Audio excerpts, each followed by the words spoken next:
အားလုံးပဲမင်္ဂလာပါရှင် The Phoenix Tarot Page ကနေကြိုဆိုပါရစေအခုဆိုရင်တော့ကျမပြက်ကွက်နေတာတော်တော်များပြီပေါ့နော်ကျမတော်တော်လေးမအားဘူးပေါ့နော်ကျမတို့ငယ်ငယ်တွေကရုပ်ရှင်ကားတွေကပြောသလိုလေအတ္တဟိတထပရဟိတအရေးကြီးပါတယ်ဆိုသလိုပေါ့နော်ပရဟိတလုပ်တွေတော်တော်များနေရပေါ့နော်ဒါပေမဲ့ personal reading တွေကလည်းနေ့တိုင်းဖတ်နေရတယ်ပေါ့နော် personal reading လေးတွေကိုလာမိကြတဲ့သူတွေလည်းကျေးဇူးတွေရမ်းတင်ပါတယ်ဒီနေ့မှာကတော့ပထမတော့ပေါ့နော်ဖတ်ပေးဖို့ကလေဒီ Valentine Day မှာကိုအတွက်ပေါ့နော်ဘယ်လိုမျိုးတွေရှိမလဲဆိုတဲ့အရာလေးကိုဖတ်ပေးမလို့ပဲဒါပေမဲ့ဒီနေ့တင်ပဲ Valentine Day ဖြစ်သွားပြီနော်အဲ့ဒီအတွက်ကြောင့်ဘာလေးဖတ်မလဲဆိုတော့Valentine Day ပြီးသွားတဲ့အခါမှာကိုကဘယ်လို energy မျိုးနဲ့ရပ်တည်မလဲပေါ့နော် Valentine Day ပြီးရင်ကိုယ့်ရဲ့ energy ကိုတွားကြည့်မယ်ကွာဒီကျမရဲ့ follower လေးတွေကတော့မသိဘူးကွာကျမကတော့ Valentine Day ကဘာမှတော့မထူးဆန်းဘူးဒါပေမဲ့ကျမရှိမှာပေါ့နော်အဲ့လို healing တွေယူတဲ့သူတွေရှိတယ်ဒီမနက်တင်ပေါ့နော်အဲ့ညီမလေးကတော့ဗာပြောလဲဆိုရင်တော့Valentine Day ဆိုတာကိုချစ်တဲ့သူကချစ်သူများနေဖြစ်တဲ့အတွက်ဒီနေ့မှာတော့သူ့ကိုဘယ်သူနဲ့ဒိတ်ခိုင်းလိုက်လဲဆိုရင်တော့ကိုနဲ့ကိုပဲဒိတ်ခိုင်းတယ်ပေါ့နော်မှန်လေးကြည့်ပြီးတော့ကိုချစ်တဲ့အကြောင်းလေးပြောမယ်ကိုရဲ့ဘယ်အရာလေးတွေကိုကြိုက်တယ်ကိုရဲ့ဘယ်ပုံစံလေးတွေကိုလှတယ်ဆိုတာလေးတွေကိုပြောမယ်ပြီးရင်ကိုလိုချင်တာလေးတွေကိုဝယ်မယ်ကိုစားချင်တာလေးတွေဝယ်စားမယ်ပေါ့နော်ဒီနေ့ကကိုအတွက် self love ပေါ့နော်အပြည့်အဝထားပြီးတော့ကိုချစ်ပေးပါလို့ပြောထားပါတယ်ဒါကတော့ single တွေအတွက်ပေါ့နော်relationship ရှိတဲ့သူတွေကတော့အချင်းချင်းချစ်ကြပေါ့နော်အဲ့တော့ဒါက group လေး3ခုပေးထားပါတယ်ဒါက group 1 group 2 group 3ထုံးစံတိုင်းပဲဒီအထုပ်လေးတွေအကုန်လုံးကဖတ်ပေးမှာဒီတိုင်းပဲ group လေးရွေးလို့ရအောင်ထည့်ပေးထားတာဖြစ်တယ်ပေါ့နော်အဲ့ဒီအတွက်ကြောင့်ကြိုက်နှစ်သက်ရာတစ်ခုကိုရွေးပါကိုဖြတ်ခနဲ့ဆွဲငင်လိုက်တဲ့အရာလေးကိုပေါ့နော်ကိုကရွေးချယ်လိုက်ပါပေါ့ group 1 group 2 group 3တွေကတခုကိုရွေးချယ်လိုက်ပါပေါ့နော်ဒီ Valentine Day ပြီးသွားရင်ပေါ့နော်ဘလို့ energy မျိုးကိုဖြစ်မလဲဆိုတာလေးကိုထုံးစံတိုင်းပေါ့ကျမကတော့ကို့အကြောင်းလေးကိုပဲတွားကြည့်မယ်ကိုဘလို့တွေဖြစ်မလဲကို့အတွက်မကောင်းဆိုရင်ကြိုပြီးပြုပြင်မယ်ကောင်းတဲ့အရာတွေလုပ်မယ်ကောင်းတယ်ဆိုရင်လည်းကြိုပြီးဝမ်းသာမယ်ပို့ပြီးကောင်းအောင်ကောင်းတဲ့အရာတွေလုပ်ရကြမယ်နော်အဲ့တော့ group လေးရွေးလိုက်ပါနော်မင်္ဂလာပါရှင်ဒါကတော့ group 1လေးတွေရွေးထားတဲ့ဘူးလေးပဲဖြစ်ပါတယ်အဲ့တော့ group 1လေးတွေအတွက်ကြည့်ပေးမယ်နော် group 1လေးတွေကဒီနေ့ချစ်သူများနေ့ရဲ့နောက်ပိုင်းမှာကိုကဘလို့ energy တွေနဲ့ဖြတ်တန်းမလဲပေါ့နော်အဲ့ဒါလေးကိုကြည့်ပါမယ်အဲ့အတွက်ကြောင့်အခုgroup 1လေးတွေရဲ့လက်ရှိ energy လေးကိုအရင်ကြည့်ပေးမယ်ပေါ့နော်အဲ့တော့ကိုယ့်ရဲ့လက်ရှိ energy လေးနဲ့တူလို့ရှိရင်တော့ဒါဒီ group ကကိုယ့်အတွက်ဖြစ်တာပေါ့နော်တကယ်လို့လက်ရှိ energy လေးနဲ့မတူခဲ့ဘူးဆိုရင်တော့ခြား group လေးကိုရွေးကြည့်ပေးဖို့ပြောချင်ပါတယ်ရှင်ကဲ group 1လေးတွေကအိမ်အောင်တယ်လေးတွေများလာရင်အိမ်အောင်တယ်လေးတွေလားဒီနေ့မှာတော့အရန်ကိုပြောနေရတယ်ပေါ့နော်group 1လေးတွေဘဝကကိုလိုချင်တဲ့ပုံစံမျိုးကိုလှုပ်ချင်လို့ရနေတာမျိုးပေါ့ကိုအနေနဲ့လိုတာရတာမျိုးသူများကိုမေတ္တာပေးနေရတာမျိုးပေါ့အဲ့လိုမျိုးလေးတွေရှိတယ်နော်ကိုကလိုချင်တာလဲရတယ်လို့ကိုကသူများကိုလည်းဖြည့်ဆည်းပေးနေတယ်ပေါ့နော်အဲ့လိုမျိုး energy လေးတွေကိုတွေ့တယ်အိမ်အောင်တယ်လေးလာမလို့အိမ်အောင်တယ်လေးမဟုတ်ရင်လည်းကိုအနေနဲ့အရန်ကိုပြည့်စုံနေတယ်ပေါ့နော်ကိုဘွိုင်းမှာအချစ်ခံနေရတယ်ပြီးရင်ကိုကအခုဟိုပါပေါ့ဒီဆက်ဆံရေးတစ်ခုမှာပဲဖြစ်ဖြစ်အလုပ်ကိုင်တစ်ခုမှာပဲဖြစ်ဖြစ်ကိုအနေနဲ့ဖြတ်တန်းတဲ့အရာတစ်ခုမှာကိုအနေနဲ့တငယ်ချင်းအပေါင်းအသင်းနေနဲ့လည်းပျော်ပျော်ရွှင်ရွှင်နေရတယ်ပေါ့နော်ပျော်ပျော်ရွှင်ရွှင်နေရတယ်ကိုယ့်ရဲ့ဘေးပတ်ဝန်းကျင်မှာဆိုရင်လည်းကိုအနေနဲ့ကိုယ့်ပေါ်မှာကောင်းတဲ့တငယ်ချင်းကောင်းတွေရှိတယ်ပေါ့နော်ပြီးရင်ကိုချစ်တဲ့သူတွေနဲ့ဆိုရင်လည်းကိုကအိမ်အောင်ရှင်ဆိုရင်လည်းကိုဟုတ်တယ်အိမ်အောင်ရှင်ဖြစ်မယ်လို့တော့ထင်တယ်ပေါ့နော်ဒါမှမဟုတ်အိမ်အောင်ရှင်မဟုတ်ဘူးကိုအနေနဲ့relationship တစ်ခုရှိတယ်ဆိုရင်လည်းအခုအချိန်နေမှာတော့ group 1လေးတွေကကိုချစ်တဲ့သူတွေနဲ့အဆင်ပြေနေတယ်အကုန်လုံးတငယ်ချင်းပေါင်းတင်းနဲ့လည်းအဆင်ပြေတယ်ကိုအနေနဲ့ပေါ့နော်ကိုချစ်တဲ့သူတွေကိုလည်းအဆင်ပြေပြီးတော့ကိုကအခုချိန်မှာဆိုရင်ကိုအနေနဲ့ကိုဘာလို့အောင်မြင်နေတဲ့အခြေအနေမျိုးပေါ့နော်ကိုဘာလို့အောင်မြင်နေတယ်အဆင်ပြေနေတာမျိုးလေးကိုတွေ့တယ်ပြောဆိုဆက်ဆံမှုတွေမှာလည်းအဆင်ပြေနေတယ်ပြီးတော့ပျော်ရွှင်နေရတာလေးကိုတွေ့တယ်ပေါ့နော်ပျော်ရွှင်နေရတယ်ပြီးတော့အချစ်မှာလည်းပျော်ရွှင်နေရတယ်သူများကိုလည်းပျော်ရွှင်အောင်လုပ်ပေးနေတဲ့အတွက်group 1လေးတွေကိုလာရွေးတဲ့သူလေးတွေကတော့ပျော်နေကြတယ်ပေါ့နော်ဒါကတော့လက်ရှိ energy လေးကိုပြောတာပါကဲဒီ ဒီဟိုပါဘောနော် Valentine Day ပြီးသွားလို့နောက်ပိုင်းမှာဒီ group 1လေးတွေကဘလို့ energy လေးတွေနဲ့ဖြတ်တန်းမလဲဘလို့ energy လေးတွေနဲ့ဖြတ်တန်းမလဲ group 1လေးတွေ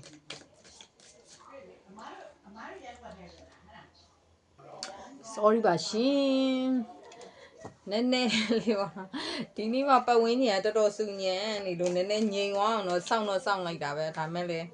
နည်းနည်းတိတ်သွားပြီထင်လို့ရိုက်လိုက်မယ်နော်စူတန်လေးတွေပါရင်တော့ sorry ပါရှင်ကဲဒီ group 1လေးတွေကကဲပတ်ဝန်းကျင်ရမှာပျော်နေနော် group 1လေးတွေကိုဖတ်တဲ့အချိန်မှာအရန်နေပျော်နေကြရပေါ့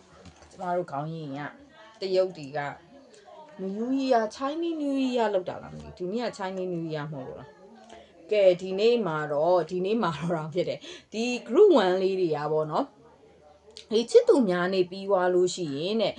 ကို့အနေနဲ့ပေါ့နော်ပို့ပြီးတော့လေဒီအချစ်ရေးရာတွေမှာပို့ပျော်ရွှင်လာရတာမျိုးပို့ပြီးတော့ဟိုကောင်းလာတာပေါ့နော်အချစ်လန်းခီးပို့ကောင်းလာတာမျိုးလေးတွေ့ပါတယ်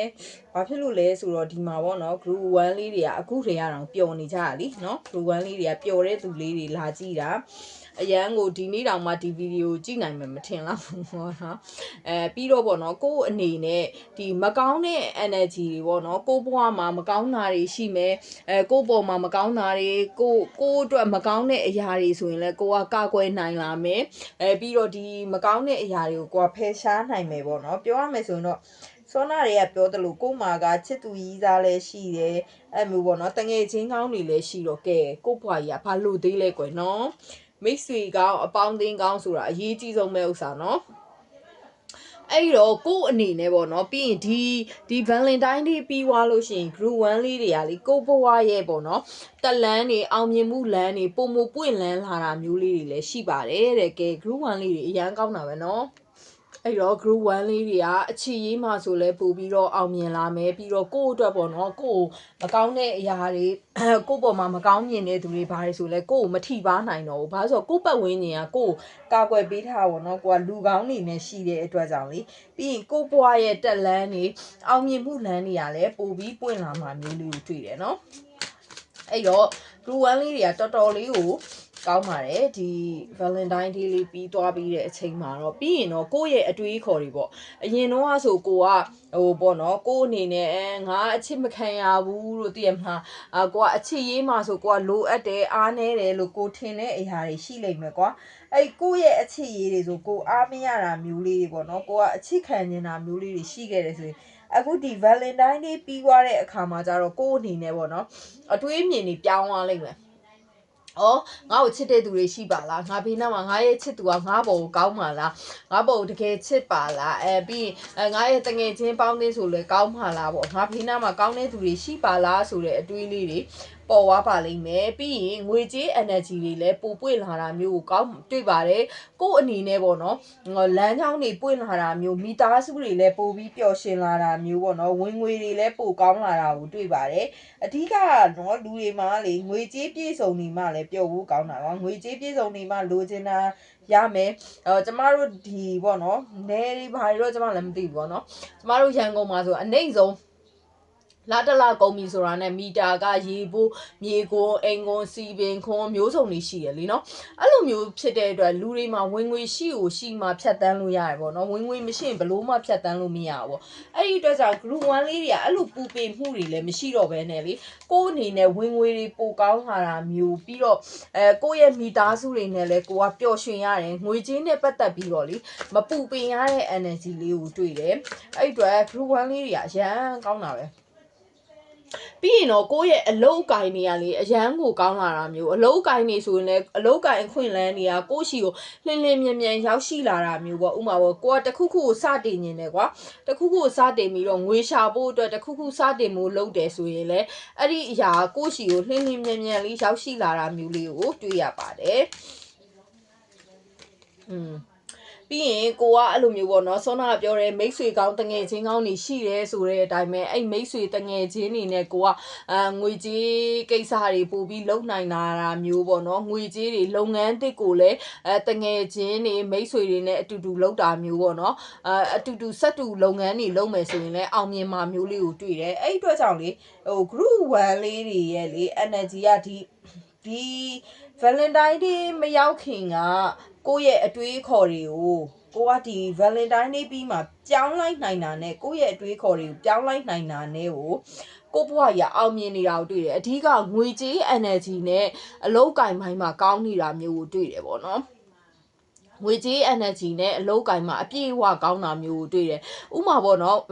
တခုကဘာစဉ်းစားမိတာလဲဆိုရင်အခုမှစဉ်းစားမိတာဘာလဲဆိုရင်တော့ကိုကပေါ့ဒီ Valentine နေ့မရောက်ခင်မှာတော့ဟာကိုကအချစ်အတွက်ကိုပဲတွေးပြီးတော့ဟာငါမှချစ်မဲ့သူလည်းမရှိဘူးဘာဖြစ်တယ်ညာဖြစ်တယ်ဆိုပြီးတော့အလုတ်တွေမှာပေါ့ရော့နေတာမျိုးတွေလည်းရှိလိမ့်မယ်။ဒါပေမဲ့ဒီ Valentine နေ့ပြီးသွားတဲ့အခါမှာကျတော့ကိုဘေးပတ်ဝန်းကျင်မှာရှိတဲ့ကိုယ့်ရဲ့အပေါင်းအသင်းတငယ်ချင်းတွေကိုပို့ပြီးတန်မိုးထားလာတာမျိုးသူတို့နဲ့ပေါ့နော်ပို့ပြီးတော့ယုံကြည်လာတဲ့အခါမျိုးမှာပေါ့နော်ကိုရီရဲ့အလုတ်အကင်တွေပိုအဆင်ပြေလာတယ်ငွေကြေးလမ်းကြောင်းတွေဖြောင့်ဖြူးလာတာကိုတွေ့လားလုံးဝဒါဆွဲကျင်လို့ထက်ဆွဲတာပတ်စံလေ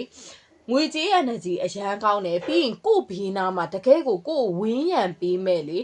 ကောင်းမွန်တဲ့လူတွေရှိတယ်ကိုကအဲ့တော်တဲ့လူတွေထဲမှာကိုကဆရာဖြစ်နေတာမျိုးပေါ့နော်ကိုအနေနဲ့ကိုဘေးနာမှာဝင်းရံမဲ့တငယ်ချင်းကောင်းတွေရှိတာမျိုးအလုတ်ကင်တွေအဆင်ပြေနေတာမျိုးလေးကိုတွေ့ပါတယ်ကျမကတော့ပေါ့နော်အဲ့လိုအလုတ်ကင်တွေငွေကြေးတွေကအရေးကြီးတယ်လေနော်အဲ့အတွက်ကြောင့်အဲ့ဒီအရာတွေကအဆင်ပြေပြီးတော့ကိုမိသားစုကိုပါပြည့်စုံအောင်ထားနိုင်လိမ့်မယ်မိသားစုလည်းပျော်ရွှင်ရလိမ့်မယ်ပြီးရင်အလုတ်ကင်တွေဆိုရင်လည်းအရှိန်အဟုန်နဲ့ကိုအောင်မြင်လာတာလေးကိုတွေ့တယ်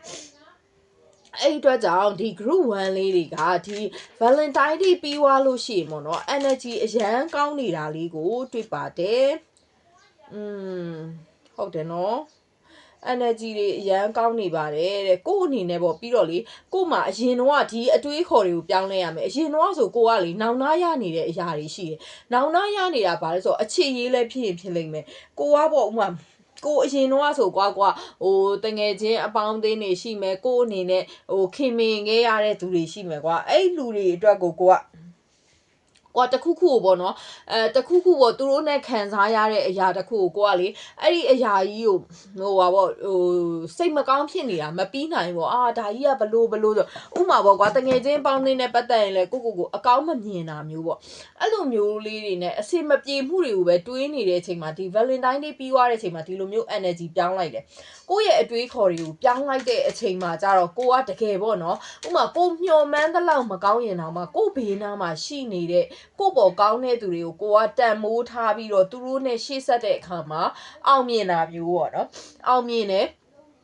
အဓိကဘာအောင်မြင်တာလဲဆိုရင်တော့အလုတ်အကင်ပေါ့နော်အလုတ်အကင်ပိုင်းမှာအရန်ကောင်းပြီးတော့ကို့အနေနဲ့ပေါ့နော်ကို့အနေနဲ့ဆရာသမားကောင်းနေနဲ့စုံတွေးရတာမျိုးဒါပြီးရင်ကိုနဲ့လက်တွဲပေါ်ကောင်းနေနဲ့စုံတွေးရတာမျိုးပေါ့နော်ကိုကတခုခုလမ်းပွင့်သွားတယ်ကွာကိုတခုခုလှုပ်ချင်နေတဲ့အရာတခုကလေအဲ့လိုမျိုးလမ်းပွင့်သွားတာမျိုးလေးကိုတွေ့တယ်ပေါ့နော်အဲ့ဒီအတွက်ကြောင့်ပို့ပြီးတော့အောင်မြင်လာတာလေးကိုတွေ့တယ်အဓိကတော့အလုတ်ကင်အရန်ကောင်းတယ်နော်အလုတ်ကင်ပိုင်းမှာအရန်ကိုကောင်းပြီးတော့လေကို့အနေနဲ့ပေါ့နော်ဒီအလုတ်လုတ်တဲ့အချိန်မှာဆိုရင်လည်းတွတ်လက်နဲ့ပို့ပြီးတော့ပေါ့နော်အလုတ်ကိုပဲပို့စူးစားတာမျိုးပြီးညံတွေကပို့ထက်လာတာမျိုးပေါ့နော်ကိုတခုခုလုတ်တော့မယ်ဆိုကွာဥမာလမ်းကြောင်းတစ်ချက်ပေါ့နော်တစ်ချက်ကလေးပဲတစ်ချက်ကလေးပွင့်သွားတာနဲ့ကိုကဘာဆက်လုပ်ရမယ်ဘယ်ဟာကိုဘလို့လုပ်မယ်ဆိုတော့လမ်းကြောင်းတွေကထပ်ပြီးတော့ပွင့်သွားတချို့ဆိုရင်ကွာတချို့တနေရာမှာတစ်နေတာတဲ့မလားဘာလို့အဆင်မပြေပဲနဲ့ဘာမှမဟုတ်ပဲအလုတ်ကလေးတစ်ခုပေါ့နော်တစ်ခုလေးအဆင်ပြေသွားတာနဲ့ဒီတစ်နှစ်ပတ်လုံးပေါ့နော် group 1လေးတွေတစ်နှစ်ပတ်လုံးမှာအဆင်ပြေတာမျိုးကိုတွေ့တယ်ပြီးရင်ကိုအပြည့်အဝပေါ့နော်လုံးဝ sublet အပြည့်နဲ့ကိုအပြည့်အဝချစ်မဲ့သူမျိုးလေးအပြည့်အဝချစ်ပြီးတော့ကိုလည်းယုံကြည်မှုအပြည့်ပေါ့နော်ယုံကြည်မှုအပြည့်ရှိတယ်ပြီးရင်ကိုကအချစ်ခံရမယ်တော့ကိုအများကြီးချစ်ခံရတာကိုတွေ့တယ်ကိုဘေးနာမိသားစုတငယ်ချင်းပေါ့နော်အပေါင်းအသင်းတွေကကိုလေချစ်ကြတာကိုတွေ့တယ်ဒီဟိုမှာ ဒီဟိုနည်းမှာဒီ2026မှာပေါ့နော်ဒီ Valentine Day ပြီးသွားတဲ့အချိန်မှာဒီလိုပဲပေါ့နော်ကိုယ့်အနေနဲ့ကိုကဆောနာပြောတယ်အိမ်အောင်တယ်တွေပါလာလို့ရှိရင်လေကိုယ့်ရဲ့အမျိုးသားကိုယ့်ပုံအပြည့်အဝကောင်းတာမျိုးပေါ့နော်ဥမာအမျိုးသမီးဆိုယောက်ျားလေးလာကျဆိုအမျိုးသမီးကလည်းကောင်းတယ်အပြန်အလှန်ကောင်းတယ်နော်အမျိုးသမီးကဆိုရင်တော့မေတ္တာတွေအပြည့်အဝပေးမယ်ဂရုစိုက်ပေးမယ်ချစ်ပေးမယ်ဘာလို့သေးလဲဆိုတာကိုလိုလေသေးမရှိအောင်ဂရုစိုက်တာမျိုးအမျိုးသားဆိုရင်ကိုယ့်အပြည့်အဝကာကွယ်ပေးပြီးတော့လေဒီ2026မှာအခြေရလည်းရန်ကောင်းတယ်အလောက်ကင်လည်းကောင်းတယ်ငွေကြေးမှလည်းကောင်းတယ်အဲ့လိုမျိုးလေးကိုတွေ့ရနော်အဲ့ဒီအတွက်ကြောင့်ဒါ group 1လေးကတော်တော်ကြီးကောင်းတယ်အိမ်အောင်ရှိတဲ့သူတွေဆိုလည်းအိမ်အောင်ရေးကောင်းတယ်ဒါ relationship ရှိတဲ့လူတွေဆိုရင်လည်းကောင်းတယ်ဒါပေမဲ့ single လေးတွေဆိုရင်တော့ဒီမှာကလေအခြေရေးနဲ့ပတ်သက်ပြီးတော့တွေ့တာမျိုးပေါ့နော်မရှိသေးဘူးကိုယ့်အတွက်လုပ်ငန်းတွေကောင်းတာမျိုးပဲရှိတယ်ကိုကတော့လေ ready ပဲကိုယ့်ဘွားကြီးကတခုခုပေါ့နော်ဥမာတခုခုပေါ့အစင်သင့်မယ်ကိုယ့်ဘွားမှာတော့ဒီရီးစားထားဖို့ကလည်းအစင်သင့်ပေါ့ကွာအလုပ်လုပ်ဖို့ကလည်းအစင်သင့်အဲ့လိုမျိုးဖြစ်ပေမဲ့ကိုယ်အနေနဲ့အလုတ်တွေအရန်ကောင်းပြီဒီအလုတ်မှာစူးစမ်းရတဲ့အတွက်ကြောင့်ပေါ့နော်စူးစမ်းရတဲ့အတွက်ကြောင့်ကိုကတော့ပေါ့နော်ဒီ single အဖြစ်ပဲရှိနေအောင်မှာတွေ့တယ်ပေါ့နော်ဒီအလုတ်ကိုင်းတွေကတော့အရန်ကောင်းနေလိမ့်မယ်ဒါပေမဲ့ဒီချစ်သူရည်စားရှိပြီးသားတွေအိမ်အောင်ကြပြီးသားတွေဆိုရင်တော့ကိုယ့်ရဲ့အိမ်အောင်ဘက်ကိုယ့်ရဲ့ရည်စားနဲ့ပဲဒီ2026မှာအဆင်ပြေနေမှာကိုတွေ့တယ်ပြီးရင်အလုတ်ကိုင်းတွေငွေကြေးတွေအရန်ကောင်းနေတာမျိုးလေးကိုတွေ့တယ်ပေါ့နော်အဲ့တော့ဘာမှတော့ပြောစရာမရှိဘူးဘာဖြစ်လို့လဲဆိုတော့လေ negative ကလေဘာမှမကြတဲ့အတွက်ကြောင့်ပေါ့နော်ပြီးတော့ဒီ group 1တွေကိုလေဖတ်တဲ့အချိန်မှာလေဘေးနားမှာတွေကလည်းလူတွေတအားပျော်နေကြရပေါ့နော်ဒီ group 1လေးကလည်းစကြည့်တွေကပျော်နေတဲ့ energy တွေ့တဲ့အတွက်ကြောင့် congratulation မှာ group 1ကိုရွေးတဲ့သူတွေကအရန်ကိုကောင်းပါတယ် energy လည်းအရန်ကောင်းတဲ့အတွက်ပေါ့နော်ဘာပဲဖြစ်ဖြစ်ပေါ့နော်တစ်နှစ်တာလုံးအဆင်ပြေနေတဲ့အတွက်ဝမ်းသာပါတယ်အကုန်လုံးအဗန်းနဲ့နေဖြစ်ပြီးတော့ပေါ့နော်လူတရကြပါစေပြီးတော့ဒီ group 1လေးတွေကလေပုံမှန်ထက်ကိုငွေကြေး energy ပိုကောင်းတာလေးကိုတွေ့တဲ့အတွက်လည်း congratulation မှာနောက်ဗီဒီယိုကြမှာထပ်တွေ့ကြမယ်နော် bye bye မင်္ဂလာပါရှင်ဒါကတော့ group 2လေးတွေရွေးထားတဲ့ဘူးလေးပဲဖြစ်ပါတယ်ပေါ့နော်group 2လေးတွေအတွက်ပေါ့နော်ဒီ Valentine Day လေးပြီးရင်ဘလို့ energy လေးတွေနဲ့ဖြတ်တန်းမလဲဆိုတာကို group 2လေးတွေကိုကြည့်ပေးပါမယ်အဲ့အတွက်ကြောင့် group 2လေးတွေရဲ့လက်ရှိ energy လေးကိုအရင်ဖတ်ပေးပါမယ်နော်လက်ရှိ energy လေးကိုအရင်ကြည့်ပေးပါမယ်ဒါကြိုက်လို့ရှိရင်တော့ဒါ group 2လေးတွေအတွက်အဆင်ပြေတာပေါ့နော်တကယ်လို့ energy မကြိုက်ဘူးဆိုရင်တော့ခြား group တွေကိုရွေးလို့ရပါတယ်ဝါ group 2လေးတွေကတော့ single လေးပါရှင် single လေးကိုမှတယောက်တည်းတောက်ပနေပြီးတော့ကိုလိုချင်သမျှဝယ်လို့ရတယ်အရန်ကိုလှကိုဟာကိုကအိမ်မွေးတလိษံလေးတွေနဲ့ပျော်မြူးပြီးတော့ကိုဟာကိုလေကိုရွေးချယ်ထားတဲ့သူတွေအရင်တော့ရီးစားရှိရင်ရှိခဲ့မယ်ဒါပေမဲ့အခုချိန်မှာကွာပြီးတော့ single ဖြစ်နေတာလဲဖြစ်ချင်လို့ကိုဖြစ်တာ single ဖြစ်ချင်လို့ဖြစ်တာဘာလဲဆိုတော့ငါတယောက်တည်းကိုတောက်ပါမယ်ငါတယောက်တည်းနေရတာတယောက်တည်းကိုချစ်ရတာကိုအရန်ချစ်နေတာကွာကိုအရန်ချစ်နေတာဆိုတာတခြားပေါ့ဥမာချစ်သူရီးစားတွေပန်းစည်းတွေချောကလက်တွေမြင်လို့လဲအားမကြဘူးအဲ့ဒါတွေကိုတွေ့ပြီးတော့မလီပူလောင်လိုက်တာဟဲဆိုပြီးတော့တကယ်ကိုအဲ့လိုမျိုးမြင်တဲ့သူမျိုးလေးပေါ့နော်ဒီ single ဘဝကိုနှစ်သက်ပြီးတော့အလုပ်တွေကိုအပြည့်အဝကိုဘဝအတွက်ကိုအလုပ်တွေအရန်ရှုံနေတဲ့သူတွေပြီးရင်ကိုကအလုပ်ထဲမှာဆိုရင်လဲကိုအနေနဲ့ပေါ့နော်ဒါခရီးတစ်ခုပေါ့ခရီးတစ်ခုဆိုတာဘယ်လိုလဲဆိုတော့ဒီအလုပ်မှာစူးစမ်းတဲ့အရာတစ်ခုပြောတာနော်အလုံးမှာကိုစူးစမ်းနေတယ်ကိုအောင်မြင်အောင်စူးစမ်းနေတဲ့သူမျိုးပေါ့နော်အဲ့လိုမျိုးလေးနဲ့ကိုဘဝအတွက်ကိုအပြည့်အဝစူးစမ်းပြီးတော့ကိုတယောက်တည်းတောက်ပပြီးတော့ကိုဟာကိုပျော်နေတာတယောက်တည်းနေရတာကိုပျော်နေတာပေါ့နော်ပြီးကိုအနေနဲ့ဒီ Valentine Day ကိုလည်းစိတ်မဝင်စားဘူးတိလားငါဒီလောက်ကတော့လောက်လိုက်ပြီးငါဘယ်ဟာဘလို့ရမယ်ဘယ်လောက်ကပတ်စံဘလို့ဝင်မယ်ဘယ်ဟာဘလို့ဝင်မယ်ဥမာပေါ့နော်ကိုကစကားပြောပြီးလောက်ရတဲ့အလုပ်မျိုးပေါ့နော်အဲ့လိုမျိုးဆိုရင်လည်းဟာငါဒီပတ်စံရအောင်ဘလို့မျိုးလုပ်မယ်ဥမာပေါ့ကိုကဒါကဥပမာပြောတာပေါ့နော်ကိုက marketing နေဖိုင်လုပ်လို့ဆိုတော့ဒီလူကိုငါဘလို့မျိုးဟိုဟာဖြစ်မယ်ဘလို့မျိုးစကားပြောမယ်ဘလို့မျိုးအောင်မြင်အောင်လုပ်မယ်ဆိုပြီးတော့အဲ့လိုမျိုးစူးစမ်းနေတဲ့သူလေးတွေသိလားအဲ့ဒီအချစ်ရေးတွေ Valentine Day တွေလေစိတ်ကိုမဝင်စားပဲနဲ့ကိုချစ်နေတာကိုချစ်ပြီးတော့ကိုလိုချင်တာဝယ်တယ်ကိုလိုချင်တာသုံးတယ်ကိုစားချင်တာစားတယ်အဲ့လိုမျိုးစားလဲစားနိုင်တယ်တကယ်ဥမာကွာကိုဘေးနာလူတွေကလေ ကိုအားကြရတာပေါ့တဲ့နော်ဟာတယောက်တည်းကိုတောက်ပနေတာပြီးတော့နော်ဟို PTV စုပ်လည်းမဟုတ်နော်အရန်ကိုလှတဲ့သူလေအရန်ကိုလှတဲ့သူတွေ group 2ကိုရွေးတဲ့သူတွေကတကယ်ကိုလှပြီးတော့လေတကယ်ကိုဟိုပေါ့နော်အရန်ကိုမှဟိုကို့မှာအစွမ်းအစားရှိတဲ့သူမျိုးလေးတွေပေါ့နော်အဲ့လိုလူမျိုးလေးတွေဖြစ်ပါတယ်တဲ့အဲ့လိုလူမျိုးလေးတွေကတော့ဒီ Valentine Day ပြီးလို့ရှိရင်ဘလို့ energy တွေနဲ့ဖြတ်တန်းမလဲဆိုရင်တော့တဲ့ Valentine Day ပြီးလို့ရှိရင်တော့ကိုယ့်ထက်အသက်ကြီးတဲ့အမျိုးသားတစ်ယောက်နဲ့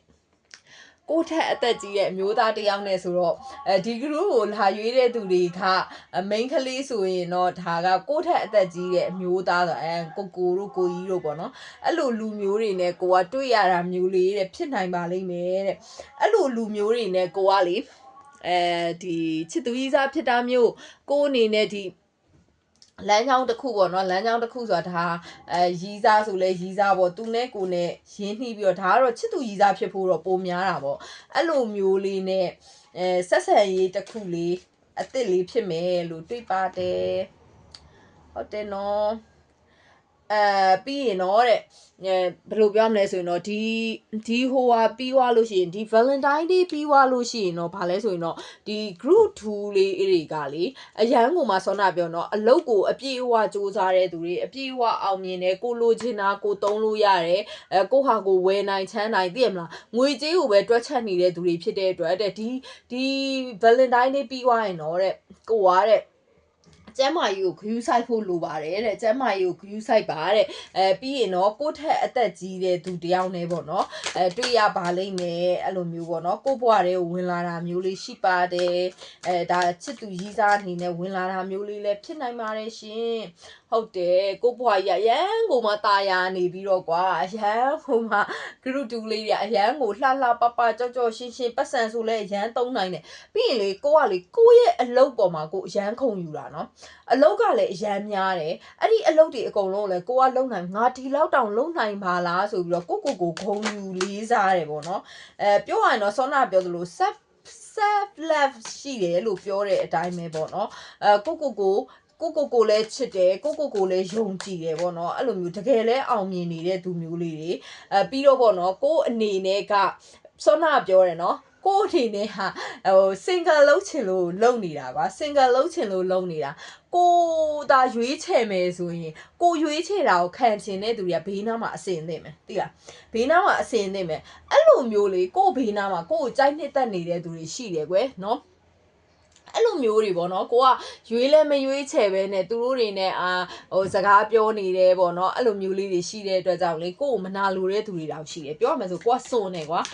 စွန်ပြီးတော့ကိုကခက်တီတီပဲသိတယ်မလားဘသူ့ကိုမှလည်းတိတ်ပြီးအေးမပေးဘူးပေါ့နော်ဘဝကြီးမှာကိုချစ်နေတော့ကိုအတွက်ပဲကိုတွေးပြီးတော့ကိုဘဝအတွက်ပဲဦးစားပေးနေတဲ့သူလေးတွေဖြစ်တဲ့အတွက်နည်းနည်းလူမြင်ကတ်တာလေးတွေတော့ရှိတယ်ပြီးတော့ကိုဘဝလေးဆိုရင်လည်းကိုကထိန်းညှိနေတာကွာကိုဘဝကြီးကိုငါဘဝကိုငါဘလို့ပြောအောင်နေရမယ်ငါဘဝမှာငါရဲ့နှစ်သက်မှုတွေကဘလို့မျိုးရှိတယ်ပေါ့နော်ဥမာ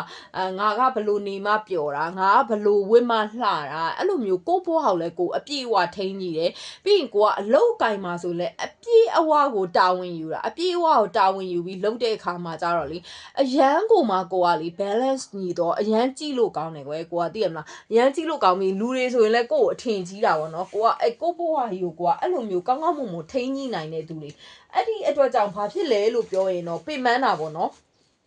ပင်မန်းတယ်ဒါပေမဲ့ကိုကအဲ့ဒါကိုလည်းအပြည့်အဝထိန်းညှိနိုင်တယ်ပြီးကိုလည်းဂုံယူတယ်အဲ့လိုမျိုးအလုပ်တွေလုပ်နိုင်ပြီးတော့ဗောနော်အဲ့လိုမျိုးအရန်ကိုမှအဲ့လိုမျိုး perfect ဖြစ်နေတဲ့အချိန်မှာကြတော့ကိုအဲ့လိုအမြင်ကတ်တဲ့သူတွေမနာလိုတဲ့သူတွေဗောနော်အတင်းတုပ်တဲ့သူတွေရှိတယ်အဲ့ဒီအရာတွေကိုကိုကပြန်ကြားတဲ့အချိန်မှာတော့ဘယ်လိုမျိုးလေးဖြစ်လဲဆိုတော့လေကိုကလေတစ်ခါတလေကြရင်တော့ပင်မန်းတယ်ဒီလားကိုကပင်မန်းတယ်ပင်မန်းရင်တော့ကိုကဘယ်လိုပင်မန်းလဲဆိုတယောက်တည်းရှိတဲ့အချိန်ပဲပင်မန်းတာလူကြားထဲမှာတော့အရန်ကိုတန်မာတော့ဒီ group 2ကလေ main ကလေးတွေရွေးဖို့ပုံများတယ်ပေါ့နော် main ကလေးတွေဆိုတကယ်ဟိုမှာ strong woman ပေါ့နော် strong woman strong girl strong lady ပေါ့အဲ့လိုမျိုးဟိုမှာတန်မာတဲ့ main ကလေးတွေပေါ့ဒါပေမဲ့သူတို့ကအရန်လှတယ်နော်အရန်လှတဲ့ main ကလေးတွေဖြစ်တယ်ပြီးတော့ခစ်မိမဲခစ်ဆန်ဆန်နေထိုင်မဲပြီးတော့သူ သူတို့ကပြောရမယ်ဆိုရင်တော့သူတို့ဘဝထဲမှာကွာသူတို့လိုချင်တာကိုသူတို့ကမဖြစ်အောင်စူးစမ်းပြီးတော့ရအောင်ယူနိုင်တယ်သူတို့ဘဝရဲ့ပေါ့နော်အောင်မြင်တိုးတက်မှုတွေဆိုရင်လည်းသူတို့ကစူးစမ်းတယ်လို့သူတို့ရဲ့ဉာဏ်ရည်ဥမာသူတို့ဘဝမှာကွာသူတို့ကစီးပွားရေးကလည်းလုပ်တယ်သူတို့လှဖို့ပဖို့သူတို့အတွက် sublet subcare တွေကိုလည်းအပြေအဝခယူးဆိုင်တယ်အဲ့လိုမျိုးပဲသူတို့အတွက်ကကွာသူတို့ကဘာသာရေးလုပ်မယ်ဆိုရင်လည်းအဓိဋ္ဌာန်တွေဘာတွေတေချာလောက်တာမျိုးပေါ့ပြောရမယ်ဆိုတော့လိုအပ်ချက်ကိုတော်တော်မရှိဘူးပေါ့နော်လိုအပ်ချက်ကပြောရမယ်ဆိုရင်တော့ဒါချစ်သူရည်စားမရှိတာမျိုးပဲတွေ့တယ်ဒီချစ်သူရည်စားကလည်းဘာဖြစ်လို့လဲဆိုတော့ကိုကမလိုချင်လို့လိုချင်ရှိတယ်လိုချင်ရတယ်အဲ့လိုမျိုးမလိုချင်မဲနဲ့ပေါ့နော်အဲ့လိုမျိုးရှိတဲ့အခါမှာစောနာပြောသလိုကိုကိုအမြင်ကတ်တဲ့သူတွေမနာလိုတဲ့သူတွေအဲ့လိုမျိုးအတင်းတုတ်တဲ့သူတွေရှိတယ်ပြီးရင်လေကိုအကြောင်းဆိုလိုက်ဆက်ဆူတဲ့သူတွေကိုဘာဖြစ်ပြီလဲကိုအကြောင်းဆိုအရန်စိတ်ဝင်စားကြတာကွယ်ဘာဖြစ်လို့လဲဆိုတော့ကိုသာကြရှုံးရင်ဗလိမ့်မှာမို့လို့ဗလိမ့်ဖို့အတွက်ပေါ့နော်အဲ့လိုမျိုးဆက်ဆူတဲ့သူတွေဆိုရင်လည်းရှိတယ်ပေါ့နော်ဒါပေမဲ့ကိုကလည်းလုံးဝလူတွေထဲမှာဆိုရင်လည်းဆရာကြီးအဲ့တော့ကိုဆရာကြီးလောက်တာကိုလည်းအဲ့လိုကြည့်မရကြနေမှာပေါ့နော်ပြီးတော့ကိုစောနာပြောတယ်နော်ကိုဘွားတွေကိုအသက်အရွယ်ကိုထက်ကြီးတဲ့သူကလာလိမ့်မယ်ပြီးရင်ကိုစောင့်နေတယ်ကိုလက်ခံမှုတော့စောင့်နေပြီးတော့ဗောနော်ကိုရမ်းသဘောကျတဲ့သူပြီးရင်အဲ့လူကလေကိုဘာလို့ခြင်းလဲပြောရမယ်ဆိုရင်ကရှူဂါဒယ်ဒီလိုမျိုးဗောနော်ကိုဘာလို့ခြင်းလို့သူ့ကိုဘာဖြည့်ဆည်းပေးရမလဲဘာဝယ်ပေးရမလဲအဲ့လိုမျိုးပေါ့နော်သူ့ဘွားကြီးဘာလို့လဲဆိုပြီးဖြည့်ဆည်းပေးခြင်းနဲ့အဲ့လိုလူမျိုးရှိတယ်ဒါပေမဲ့ group 2လေးတွေကလည်းလုံးဝကိုဘာမှဖြည့်ဆည်းစရာမလိုတော့အောင်ပြည့်စုံပြီးသားအဓိကကတော့ group 2လေးတွေကလူတွေရှိမှတော့အရန်ကိုတောက်ပတဲ့သူမျိုးပေါ့နော်ဒါပေမဲ့ group 2လေးတွေအားနေတာကိုတော့ကျမသိနေဘာဖြစ်လို့လဲဆိုတော့ तू ကတော့နည်းနည်းလေးတယောက်တည်းအချိန်ယူဖို့လိုအပ်တယ်အနားယူဖို့လိုအပ်တယ်စောနာကလည်းဒီ2026ထဲမှာကျမ်းမာရေး view ဆိုင်ရမယ်လို့ပြောထားတယ်ပေါ့နော်ကိုယ့်ရဲ့ကျမ်းမာရေးကို view ဆိုင်ရမှာဖြစ်တယ်လို့ကိုတယောက်တည်းပေါ့နော်မိတိုင်းလေးလဲထားဖို့လိုပါတယ်ပြီးတော့ပေါ့နော်ဖြစ်နိုင်မယ်ဆိုတရားထိုင်တာတို့ဘာတို့လုပ်ပေးရင်လည်းကောင်းပါတယ်ပေါ့နော်ပြီးတော့ကိုယ့်ဘဝတွေကိုဝင်လာမဲ့ယောက်ျားသားကလည်းငွေကြေးလွတ်မြောက်မှုအပြည့်အဝရပြီးသားပြီးရင်ကိုယ့်အတွက်ဆိုရင်ဖြည့်ဆည်းပေးခြင်းတဲ့သူမျိုးပေါ့ဒါပေမဲ့သူကအသက်အရွယ်လည်းရှိမယ်အသက်အရွယ်လည်းကိုထက်ကြီးမယ်ပေါ့နော်ကိုထက်ကြီးမယ်အဲ့အတွက်ကြောင့်လေကိုတော့လေအရန်ကြီးပေါ့နော်ဟိုရိုပေးမဲ့သူမျိုးတော့မဟုတ်ဘူးသူကလည်းငွေရေးကြေးမှာပြည့်စုံပြီးအလုတ်ကင်ဘက်မှာပြည့်စုံတဲ့သူမျိုးဖြစ်တဲ့အတွက်ကိုနဲ့ type တူတယ်လို့တော့ပြောလို့ရတယ်ပေါ့နော်ကိုနဲ့ type တူတယ်ပြီးတော့ကိုအရန်ရိုပြီးတော့လေဒီအတွဲလေးမှာဘာတွေ့လဲဆိုရင်တော့တကယ်လို့ပေါ့နော်ကွာချစ်သူရည်စားထားတယ်ဆိုရင်တော့မှ group 2လေးတွေကပဲအဲ့လိုနုညံ့ပေးရမှာ group 2လေးတွေကပဲဥဆောင်ပေးရမှာမျိုးလေးကိုတွေ့တယ်ပေါ့နော်ကိုကိုချစ်တယ်ကိုကိုတန်မိုးထားတယ်ကိုကိုလိုချင်တာတော့မှန်ပေမဲ့အဲ့လိုနုညံ့ပေးမဲ့သူမျိုးတော့မဟုတ်ဘူးပေါ့နော်ဘာဖြစ်လို့လဲဆိုတော့ဒါ तू ကလည်းအလောက်ကင်နေလုံနေပြီးတော့နုညံ့မှုအချိန်မရှိတာလည်းဖြစ်မှာပေါ့နော်ဒါမှမဟုတ်မနုညံ့တတ်တာလည်းဖြစ်မှာပေါ့အဲ့လိုမျိုးလေးတွေ့ရတယ်ပြီးတော့ဒီမှာထူးခြားတာလေးကဘာလဲဆိုရင်ဒီမှာနော် group 2လေးတွေကလုံးဝဒီမှာလိမ်မော်ရောင်ကတ်လေးတွေပဲကြားတယ်အဲ့လိမ်မော်ရောင်ဆိုတာကsecret chakra ပေါ့နော် secret chakra ဆိုတော့ကိုယုံကြည်ချက်အပြည့်အဝပဲပြောရမယ်ဆိုရင်တော့ဘာလဲဆိုရင်အချီရေးတို့ဘာတို့မှာကိုယုံကြည်မှုအပြည့်အဝပဲစောနာပြောသလိုမျိုးငါရီးစားမရှိဘူး single ဒါပေမဲ့ဘာလဲဆိုတော့ငါ single ဖြစ်ချင်လို့ဖြစ်တာငါ့ကိုမရွေးချယ်တာမဟုတ်ငါမရွေးချယ်တာအဲ့လိုမျိုးပေါ့နော်ကိုယုံကြည်ချက်အပြည့်အဝရှိတဲ့သူလေးတွေဖြစ်တယ်ပေါ့နော်ဘာဖြစ်လို့ဒီလိုမျိုးအပြည့်အဝတွေယုံကြည်ချက်ရှိတာလဲဆိုရင်တော့အရင်တော့ကိုကအသေးကွဲခဲ့ဘူးတယ်ပေါ့ကိုချစ်တဲ့သူကကိုကိုတစ္ဆာဖောက်သွားတာမျိုးနာကျင်အောင်လုပ်သွားတာမျိုးရှိခဲ့တဲ့အတွက်အခုချိန်မှာဆိုတော့ကိုပိုချစ်တာမျိုးပေါ့နော်ကိုပိုချစ်တယ်ပြီးတော့ပေါ့နော်ပတ်ဝန်းကျင်မှာကိုချစ်တဲ့သူတွေရဲ့ရဝန်းမှာပဲကိုကနေထိုင်တာပေါ့နော်ကိုမချစ်တဲ့သူတွေဆိုကိုကလည်းအေးမလုပ်ဘူးအားဒါမို့ကိုအမြင်ကတ်တဲ့သူတွေကလည်းတီးတန့်အောင်ရှိနေတာမျိုးပေါ့နော်အဲ့လိုမျိုးလေးပေါ့ကိုကအချစ်ကိုတန်မိုးထားတာမျိုးကိုတကယ်ချစ်တဲ့အရာမျိုးသာတန်မိုးထားတယ်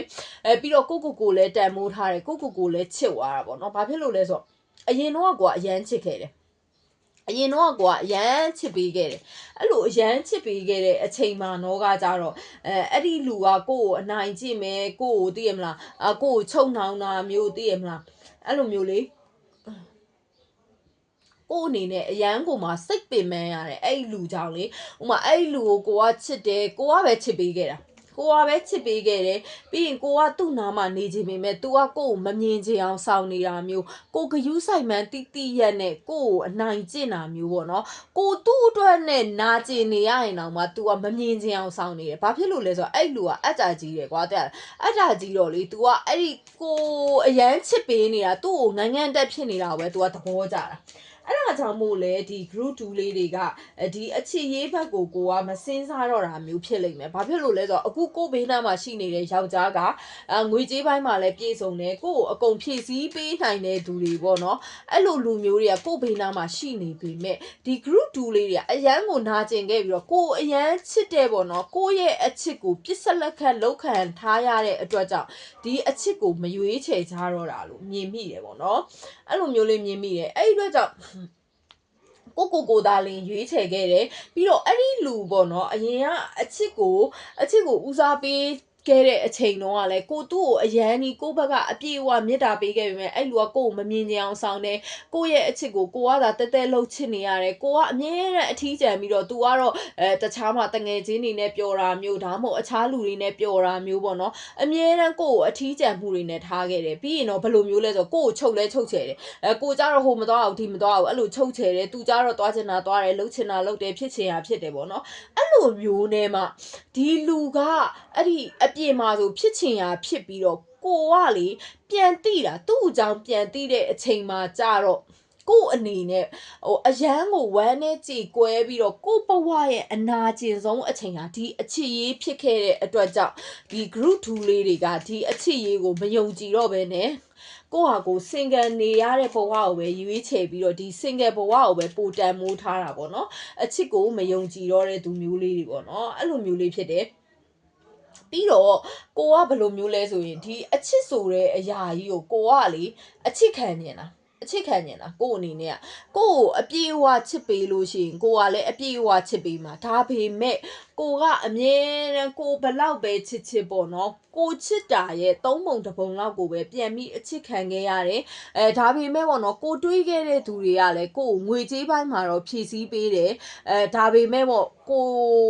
ုနူးညံ့တဲ့တကယ်ကိုစစ်မှန်တဲ့အချစ်ကိုမရခဲ့တဲ့အခါမှာကြတော့ကိုအနေနဲ့အခုချိန်မှာလည်းအဲ့လိုမျိုးငွေကြေးဖြည့်ဆည်းပေးမဲ့သူမျိုးတွေကိုဘေးနားမှာလူတွေရှိပေမဲ့ကိုကအချစ်ကိုမယုံကြည်တော့တဲ့အတွက်မရွေးချယ်တော့တာပေါ့နော်အဲ့အတွက်ကြောင့်ဒီ2026မှာတော့ group 2လေးတွေကတတိထားစရာအကျမ်းမာကြီးပဲရှိပါတယ်ကျန်တာအကုန်လုံးကောင်းပါတယ်အလုပ်ကိုင်းနေလဲကောင်းတယ်ငွေကြေးတွေလည်းကောင်းတယ်တယောက်တည်းဆက်ပြီးတောက်ပနေမှာမျိုးလေးကိုတွေ့တယ်ပေါ့နော်ဘာဖြစ်လို့လဲဆိုရင်တော့ရွေးချယ်ခြင်းကရွေးချယ်လို့ရတယ်ကိုဘေးနားမှာအစင်သင့်မယ်ရွေးချယ်လိုက်လို့ရတယ်ကိုကမရွေးချယ်ချင်တာပေါ့နော်တကယ်လို့ပေါ့ရွေးချယ်မယ်ဆိုရင်တော့ group 2လေးတွေကိုအဲ့လိုမျိုးမပြောချင်မိမဲ့လည်းပြောလိုက်မယ်ကွာရွေးချယ်မယ်ဆိုရင်ရွေးချယ်လို့ရပါတယ်ဘာဖြစ်လို့လဲဆိုတော့ group 2လေးတွေကအရင်တော့ပိုးဆိုးပတ်ဆက်နာကျင်ပြီးအသေးကွဲပြီးတော့အလိမ်အညာခံခဲ့ရတဲ့အတွက်ကိုယုံကြည်မှုရှိနေတဲ့အတိုင်းပဲအခုဒီ2026မှာကိုဘေးနားမှာရှိတဲ့အဲ့လိုမျိုးကိုပေါ့နော်ဂယူးဆိုင်တဲ့ကောင်းမွန်တဲ့လူတယောက်ကိုကရွေးချယ်လိုက်ပြီဆိုရင်အရင်တော့လိုမျိုးလုံးဝခံစားရတော့မှာမဟုတ်ပါဘူးဘာဖြစ်လို့လဲဆိုတော့ group 2လေးတွေကကိုအတွက် self love ကိုလည်းရွေးချယ်တတ်သွားပြီဖြစ်တဲ့အတွက်ကိုပေါ်မှာအရန်ကောင်းတော့ပေါ့အရင်တော့ကိုကမကောင်းတဲ့သူနဲ့ကြုံခဲ့ရဆိုတော့အခုချိန်မှာကိုကကောင်းတဲ့သူကိုအပြေးဝတွေးရတော့မှာဖြစ်တယ်အဲ့ဒီအတွက်ကြောင့်အရင်တော့အစင်မပြေမှုတွေလိန်ညာမှုတွေပေါ့နော်အဲ့လိုခံခဲ့ရတဲ့သူတွေကအခုဒီ2026ထဲမှာအပြေးအဝပြန်ကောင်းတော့မှာဖြစ်တဲ့အတွက်အချစ်ကိုကရွေးချယ်ခြင်းစိတ်ရှိတယ်ချစ်သူကြီးစားထားခြင်းနဲ့ဆိုရင်ထားလို့ရပါတယ်ကိုထက်အသက်ကြီးတဲ့အမျိုးသားပေါ့နော်အဲ့ဒီအမျိုးသားကတော့ကိုလိုချင်တဲ့ပုံစံမျိုးနူးညံ့ပြခြင်းမှာတော့ပြလိမ့်မယ်ဒါပေမဲ့ကိုလုံးဝကိုတစိမ့်စိမ့်ကြည့်ကိုဘာလိုအပ်နေလဲလိုအပ်တာကိုဖြည့်ဆည်းပေးမဲ့သူမျိုးကိုအပြေးအဝချစ်တဲ့သူမျိုးလေးဖြစ်ပါတယ်သူကလည်းပြီးတော့အောင်မြင်နေတဲ့သူမျိုးပေါ့နော်သူကလည်းဒါဘယင်တဘာလို့ပဲအဆအရာအဆင်ပြေအောင်မြင်နေတာကိုထက်တောင်အောင်မြင်ပြီးကိုထက်တောင်အဆင်ပြေနေတဲ့သူပေါ့နော်ဒါပေမဲ့ तू ကလူရှိမှာဆိုရင်တော့သူ့အနေနဲ့ကတော့တီတက်နဲ့ကြီးနဲ့ကိုကွာအရန်ရိုချင်မှရိုမယ်ဒါပေမဲ့ပေါ့နော်ကိုနဲ့2ယောက်ထဲရှိတဲ့အချိန်ဆို तू ကလေကိုပြောသမျှကိုနားထောင်ပေးမှမျိုးကိုကျင်နာပေးတာမျိုးယူရပေးတာမျိုးတွေတော့ရှိပါလိမ့်မယ်အဲ့အတွက်ကြောင့်အခြေရေးကိုရွေးချယ်မယ်ဆိုရင်လည်းကောင်းပါတယ်အခြေရေးကိုရွေးချယ်လို့ရပါတယ်ကြောက်စရာမလိုပါဘူးအရင်တော့မကောင်းခဲ့တဲ့ဟာတွေကပြီး ဆုံးသွားပါပြီဒီ2026မှာကောင်းတော့မှာဖြစ်တဲ့အတွက်အချစ်ရေးမှာလည်းကိုထက်အသက်ကြီးတဲ့အမျိုးသားနဲ့တွေ့ရင်အရန်ကောင်းပါတယ်2026မှာပျော်ရွှင်ရမှာဖြစ်ပြီးတယောက်တည်းဝမ်းနေရတဲ့အချိန်လေးတွေကိုရှော့ပေးပါကျမ်းမာရေးကိုခရူးဆိုင်ပါgroup 2လေးတွေ congratulation မှာ group 2လေးတွေလည်း energy ကောင်းပါတယ်အဲ့အတွက်ကြောင့်အဆင်ပြေချောမွေ့တဲ့အတွက်ဝမ်းသာပါတယ်နောက်ဗီဒီယိုကြမှာထပ်တွေ့ကြမယ်နော် bye bye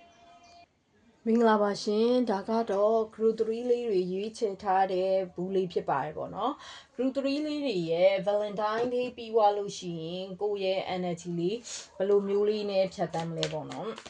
အဲ့လိုကိုကြည့်ပေးပါမယ် group 3လေးတွေရဲ့လက်ရှိ energy လေးကိုအရင်ကြည့်ပါမယ်เนาะတကယ်လို့လက်ရှိ energy လေးတွေနဲ့မကိုက်ဘူးဆိုရင်တော့တခြား group လေးကိုရွေးပြပါเนาะလက်ရှိ energy လေးကတော့တဲ့ကိုကပေါ့နော်တယောက်ယောက်ကိုတွားပြီးတော့အချစ်တွေပေးချင်တာမျိုးကိုအနေနဲ့ပေါ့နော်အဲ့ဒါကိုလည်းပေးချင်ပေမဲ့လည်းမပေးဘဲနဲ့ပေါ့နော်ကိုအနေနဲ့တွေးဝေနေတာမျိုးပေါ့ကွာကိုကအဲ့လိုမျိုးပေါ့နော်တွေးဝေပြီးတော့ကိုကလေတွက်ချက်နေတာမျိုးပြီးရင်ဒါမှမဟုတ်ရင်လည်းကိုအနေနဲ့ဒီငွေကြေးပေါ့ငွေကြေးဘိုင်းမှာဆိုရင်လည်းကိုဘွားကြီးမှာကိုရဲ့ဝင်ငွေနဲ့ကိုနဲ့အဆင်မပြေသေးဘူးပေါ့ကိုကပလန်နေချပြီးတော့ကိုငွေကြေးတွေကိုမျှော်လင့်နေတာပေါ့ကိုဘွားတွေကိုငွေကြေးတွေဘယ်လိုမျိုးဝင်လာမလဲအဲ့လိုမျိုးပေါ့နော်ကိုဘွားထဲမှာဒါကတော့ငွေကြေးနဲ့ပတ်သက်တာပေါ့နော်အလောက်ကင်ပဲဖြစ်ဖြစ်အချစ်ရည်ပဲဖြစ်ဖြစ်တခုခုကိုမျှော်လင့်နေတဲ့သူတွေပေါ့အဲ့ဒီအရာတွေကိုကိုကတနေ့နေ့တော့ရမယ်ကွာဘယ်နေ့ရမလဲမသိသေးဘူးအခုတော့မရသေးဘူးပေါ့ကိုရှိကိုလာဖို့အတွက်နှောင့်နှေးနေတာလေးကိုတွေ့တယ်နော်ဟုတ်တယ်အချစ်ရေးလေးဖြစ်ဖို့များတယ်နော်အချစ်ရေးလေးလည်းဖြစ်နိုင်ပါတယ်အချစ်ရေးမှာဆိုရင်လည်းကိုကခဏလေးနော်ကလေးကိုဘယ်လိုလေးဖုံးပေးရမလဲပေါ့ဒီလိုလေးဖုံးလိုက်သူကလေ devil cat ဆိုတော့လေဒီလိုလေးပဲကတ်လိုက်မယ်နော်တော့ဘယ်လိုမျိုးလဲဆိုရင်တော့အခုချိန်မှာဆိုရင်ကိုကဒီအချစ်ရေးမှာဆိုရင်လဲကိုကဘယ်လိုမျိုးတွေ့ချင်တာလဲဆိုရင်တော့အချစ်ရေးမှာဆိုရင်လဲကိုနဲ့အတီတန်းပေါ့အပျော်တွေအပြက်တွေမလုပ်ချင်ဘူးအပျော်ပါလုပ်ချင်တာမျိုးမဟုတ်ဘူးကိုနဲ့တီတန်းလေးတွဲချင်တာမျိုးပေါ့နော်တကယ်လို့ချစ်သူရီစားရပြီဆိုရင်လဲအဲ့လူနဲ့ကိုကတကယ်ဟိုမှာတီတန်းလေးတွဲချင်တယ်ရီရှည်သွားချင်တဲ့သူမျိုးပေါ့နော်ဥမာကိုကဒီကျမရှိကိုလေကျမဗီဒီယိုလေးတွေလာကြည့်တဲ့သူတွေကလေအကုန်လုံးကလေဟိုတည့်မလားချစ်သူရီးစားထားဘူးတဲ့သူမျိုးလေးတွေအဲ့လိုမျိုးရီးစားကွဲဘူးတဲ့သူတွေအသေးကွဲဘူးတဲ့သူတွေအဲ့လိုလိုမျိုးလေးများတယ်เนาะဘာဖြစ်တူရစုကြရထင်တယ်အားကြောင့်မို့လဲ self-love ဇက်ကဲတွေကိုလေကျမကလည်းပြောပြီးကျမကိုယ်တိုင်လည်းအဲ့ဒါမျိုးနှစ်သက်တော့လေတူတယ်ပေါ့เนาะအဲ့လိုမျိုးလေးဒီထဲမှာလဲ group 3ကဘယ်လိုမျိုးတွေ့လဲဆိုရင်အရင်တော့ဆိုရင်ကိုကအချစ်ရေးဆိုရင်ကိုကပေးတိုင်းပြန်မရတဲ့ energy မျိုးပေါ့နော်အဲ့ဒီအတွက်ကြောင့်ကိုကအခုချိန်မှာကိုကအချစ်ရေးမှာပေါ့နော်အချစ်ရေးမှာတွေ့ပြီဆိုရင်လဲကိုကအပျော်တွေသိရမလားလှုပ်ချင်တာမျိုးမဟုတ်ဘဲနဲ့အဲ့လူတယောက်နဲ့အတီတက်နန်လေးတွားချင်တာမျိုးပေါ့နော်ပြီးရင်ကိုကငွေကြေးပိုင်းမှာဆိုရင်လဲအဆင်ပြေချင်တာပေါ့နော်ငွေကြေးပိုင်းမှာလဲနှီးကွေးနေတာလေးကိုတွေ့တယ်ပြီးရင်အချစ်ရေးမှာဆိုရင်လဲကိုအနေနဲ့မရရှိသေးတာကိုတွေ့တယ်နော်ကိုကမလိုချင်တာမဟုတ်ဘူးနော် group 3လေးတွေကလိုချင်မဲ့မရရှိဘူးကိုအနေနဲ့အခုချိန်မှာအစ်စူးစမ်းနေတယ်ပေါ့နော်အစ်စူးစမ်းနေတယ်ကိုဘဝအတွက်ကိုအောင်မြင်ဖို့အတွက်ပေါ့နော်စူးစမ်းနေတယ်လို့မျိုးကိုကဒီ group 3လေးတွေကကိုအတွက်ပေါ့နော်ဒီချစ်သူရီးစားတယောက်ယောက်တွေးခဲ့မယ်ဆိုရင်တော့မှအဲ့လူကဒီငွေကြေးပိုင်းမှာပြည့်စုံတဲ့သူမျိုးလိုချင်တာပေါ့နော်ငွေကြေးဆိုင်ပိုင်းမှာပြည့်စုံမယ်ကိုဒီဟိုနေပေါ့နော်ကိုအားကိုလို့ရမဲ့သူမျိုးပေါ့နော်အားကိုလို့ရမဲ့သူမျိုးကိုတဲ့လိုချင်နေကြတယ်တဲ့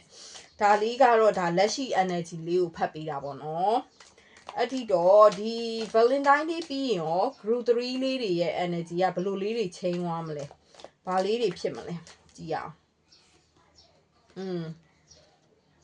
ဘာလေးတွေဖြစ်မလဲဆိုတော့ကိုယ့်အနေနဲ့ပေါ့နော်ကိုယ့်ရဲ့ physical ဘိုင်းရောmental ဘိုင်းပေါ့နော်စိတ်ပိုင်းဆိုင်ရာရောရုပ်ပိုင်းဆိုင်ရာရောပေါ့နော်ကိုယ့်အနေနဲ့အသစ်တစ်ခုစတင်တာကိုတွေ့တယ်တဲ့ဥမာပေါ့ဒီ group 2လေးgroup 3လေးတွေကပေါ့နော်ကိုယ့်အနေနဲ့အခုချိန်မှာဆိုရင်ဝါနေမယ်ဆိုရင်ကိုကဒီ Valentine Day ပြီးသွားတဲ့အခါမှာခန္ဓာကိုယ်တွေလှသွားတာမျိုးပြောင်းလဲလာတာမျိုးပေါ့နော်အဲ့လိုမျိုးလေးပြီးရင်ကိုယ့်ရဲ့စိတ်ဓာတ်ပိုင်းမှာဆိုရင် အခုချိန်မှာကွာနည်းနည်းအားငယ်နေကွာကိုအနေနဲ့အချစ်ခံခြင်းနဲ့ချစ်သူကြီးစားဆိုရင်လည်းဒီလိုပြည့်စုံပြီးတော့ကိုအနေနဲ့အားကိုးရတဲ့သူတယောက်ကိုရခြင်းနဲ့ကိုကိုကျင်နာမဲ့သူတယောက်ကိုလိုချင်တယ်အဲ့လိုမျိုးလေးတွေလိုချင်နေမယ်ဆိုရင်စိတ်သက်ပိုင်းဆိုင်ရာမှာဆိုရင်လည်းကိုအနေနဲ့ပေါ့နော်အတွေးခေါ်တွေပြောင်းရတာမျိုးကိုအနေနဲ့ပေါ့နော်ကိုရဲ့စိတ်သက်ပိုင်းနေဆိုရင်လေကိုကလေမြင့်မြင့်လေးတွေးလာနိုင်တာပေါ့နော်ကိုရဲ့အဆင့်အတန်းကိုကွာကိုကလုံးဝလေမနှိမ့်ချတော့ပဲနဲ့ကိုဒီမှာတွေ့လားအလံလေးတစ်ဖြက်လွင့်နေတယ်လို့မျိုးအလံဆိုတာအမြင့်ဆုံးမှာထားရတယ်နော်အမြင့်ဆုံးမှာထားရတယ်ဆိုတဲ့အတိုင်းပဲကိုရဲ့စိတ်သက်ကိုကွာအမြင့်ဆုံးမှာထားတာမျိုးစိတ်သက်မြင့်မြင့်လေးတွေးပြီးတော့ဟာငါကိုပိုချစ်လာတာပဲပေါ့ငါအဆင်ပြေသွားမှာငွေကြေးအခုချိန်မှာလိုအပ်နေလဲငါလုံနိုင်တယ်ပြီးရင်ငါကတော့ဒီလိုမျိုးပေါ့နော်ငါစံနှုန်းနေနဲ့တတ်မှတ်ထားတဲ့လူတယောက်မှဘေးရရင်ငါမယူဘူး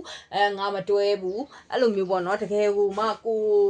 လိုချင်တဲ့ပုံစံမျိုးရမှတာကိုကလက်ခံမယ်အဲ့လိုမျိုးပေါ့နော်ဒါပေမဲ့အလံရဲ့သဘောတရားတော့ဘာလဲဆိုရင်တော့စိတ်တော့မတည်ငြိမ်ဘူးနည်းနည်းတော့ကိုချမှတ်ထားတဲ့စီကံတွေကိုဆုံးဖြတ်ထားတဲ့ဆုံးဖြတ်ချက်တွေအတိုင်းဖြစ်အောင်လုပ်ဖို့အတုံခွန်ဆိုင်စူးစမ်းဖို့တော့လိုတယ်ပေါ့နော်ဘာလို့ဆိုတော့လေပေါ့နော်လေဓာတ်ဖြစ်တဲ့အတွက်အလံကြတော့တဲ့မလားလေတိုက်တဲ့ဘက်ကိုရင်းနေလေလေတိုက်တဲ့ဘက်ကိုရင်းတဲ့အတွက်တခါညတော့စိတ်မခိုင်ဘူးလို့ဒါကတော့ကျမထင်တာပေါ့နော်စိတ်မခိုင်ဘာလို့ဆိုဒီဘက်ကတိုက်ရင်ဒီဘက်ကိုလွင်ဟိုဘက်ကတိုက်ရင်ဟိုဘက်ကိုလွင်အဲ့လိုမျိုးလေးရှိတတ်တဲ့အတွက်ကြောင့်နည်းနည်းတော့ကိုတော့စိတ်သက်ခိုင်မာမှုကိုတော့တွေးပါကိုအနေနဲ့ပေါ့နော်ကိုစူးစမ်းပြီးတော့ကိုကစိတ်သက်သာခိုင်မာမယ်ဆိုရင်ရုပ်ပိုင်းဆိုင်ရာမှာပဲဖြစ်ဖြစ်ခန္ဓာကိုယ်ပိုင်းဆိုင်ရာမှာပဲဖြစ်ဖြစ်အောင်မြင်မှာမျိုးတွေ့ပါတယ်ကဲဒီမှာ star ရတယ်တွေ့လားကျဲတပွင့်လိုမျိုးလင်းလက်ပြီးတော့တောက်ပပြီးအောင်မြင်မှာဒီနေ့ကျမရဲ့ပေါ့နော်ကျမရဲ့ follower လေးတွေပေါ့ကျမဗီဒီယိုလာကြည့်တဲ့သူတွေကအရန်ကောင်းတာပဲသိလားဘာဖြစ်လို့လဲဆိုတော့လေ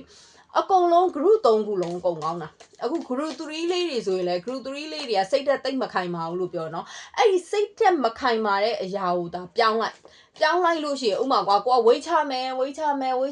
ခန္ဓာကိုပြောင်းလဲမယ်ဘလို့လှအောင်လုပ်မယ်ဆိုတာဒါတွေးတယ်ပြီးအစားတွင်ကောက်စားလိုက်ပြန်ရော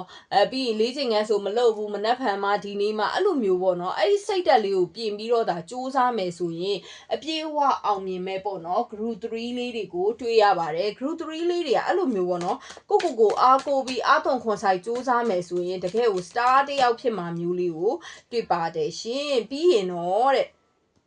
အပြေးအဝအချစ်ခံရမှာမျိုးလေးကိုတွေ့ပါတယ်အပြေးအဝအချစ်ခံရတယ်လို့မျိုးကို self love အပြေးနဲ့ပေါ့နော်အပြေးအဝချစ်တာမျိုးပြီးရင်ကိုဘေးနားမှာတငယ်ချင်းအပေါင်းအသင်းကောင်းမိတ်ဆွေကောင်းတွေရလာတာမျိုးလေးကိုတွေ့ပါတယ်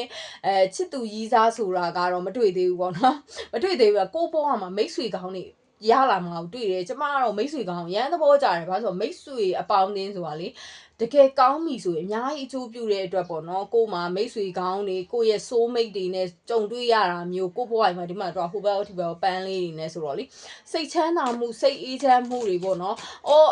ချစ်ချင်းတရားအချစ်ဆိုတာဘလို့အရာမျိုးပါလဲဆိုပြီးကိုကလည်းချစ်တက်လာတာမျိုးပေါ့နော်ကိုတန်မိုးထားလာတာမျိုးပြီးတော့ဒီမှာ Wheel of Fortune ဖြစ်တဲ့အတွက်စောနာကပြောခဲ့တယ်လက်ရှိ energy မှာအရင်တော့ဆိုရင်ကိုကအချစ်မခံရတာမျိုးကိုအနေနဲ့ပေါ့နော်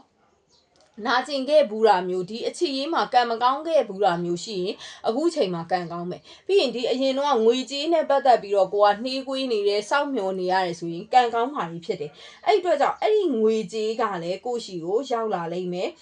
ငွေကြေးတွေအဆင်ပြေလာလိမ့်မယ်ပေါ့နော်အဆင်ပြေလာမယ်ပြီးရင်ကိုရဲ့အတွေးခေါ်ဉာဏ်တွေလေကိုရဲ့ဉာဏ်တွေပိုပွင့်လာတာမျိုးလေးကိုတွေ့တယ်အဲ့ဒီအတွက်ကြောင့်ကိုကဒီ2026ကတော့လူအများစုကောင်းတယ်ပေါ့နော်ဟိုကျမ2026 energy ဖတ်တော့လည်းပြောခဲ့တယ်စူးစမ်းရင်စူးစမ်းသလောက်ရတယ်မစူးစမ်းရင်တော့မရဘူးဆိုတဲ့အတိုင်းပဲဒီ group 3လေးတွေကစူးစမ်းပါ group 3လေးတွေကမကြောက်မရွံ့တဲ့ဘဝကိုပေါ့ရဲရဲဝံ့ဝံ့စူးစမ်းရင်အပြည့်အဝအောင်မြင်မှာပါကိုက100%စူးစမ်းရင်100%အောင်မြင်မယ်90%စူးစမ်းရင်90%အောင်မြင်မယ်ပေါ့နော်ပြီးရင်ကိုဘဝမှာပေါ့နော်ဒီ2026မှာပေါ့အလု လုပ်သစ်တွေဘာတွေစူးစမ်းခဲ့မယ်ဆိုရင်လေအဲ့ဒီအလုပ်တွေကအောင်မြင်မှာမျိုးကောင်းမှာမျိုးကိုတွေ့တယ်ပြီးတော့ဗောနော်ကိုကပညာရက်ပိုင်းနေမှာလေ့လာသင်ယူမယ်ဆိုရင်လည်းကောင်းတာကိုတွေ့ပါတယ်ခရီးသွားမယ်ဆိုရင်လည်းအရန်ကောင်းတာကိုတွေ့ပါတယ်ခရီးသွားပြီးွားရင်ပိုအဆင်ပြေသွားတာမျိုးဗောနော်ဒီ energy upgrade ဖြစ်သွားတယ်လို့မျိုးဗောနော်မိသားစုကိုကိုမိခိုနေတဲ့မိသားစုတွေဆိုရင်လည်းကိုကပိုဆောင်ရှောင်းနိုင်တယ်ကိုပြီးတော့ပြည့်စုံအောင်ဖြည့်ဆည်းပေးနိုင်တယ်လိုအပ်တာတွေကိုကိုကဖြည့်ဆည်းနိုင်တာမျိုးအဲ့အတွက်ကြောင့်လေ group 3လေးတွေကခရီးသွားရင်ကောင်းတယ်တော့ခရီးသွားလိုက်လို့ရှိရင်ပို့ပြီးတော့အောင်မြင်လာတာမျိုးလမ်းကြောင်းတွေပို့ပွင့်လာတာမျိုးကိုယုံကြည်ချက်ရှိသွားပါအသစ်တွေလုပ်ရင်ကောင်းပါတယ်ကိုရဲ့လုပ်ငန်းအသစ်တွေပေါ့နော်ဒီမှာတွေ့လားသဘောကျလာပြန်ပြီကဲကဘာပတ်ကြရအောင်ကဘာပတ်လိုက်တော့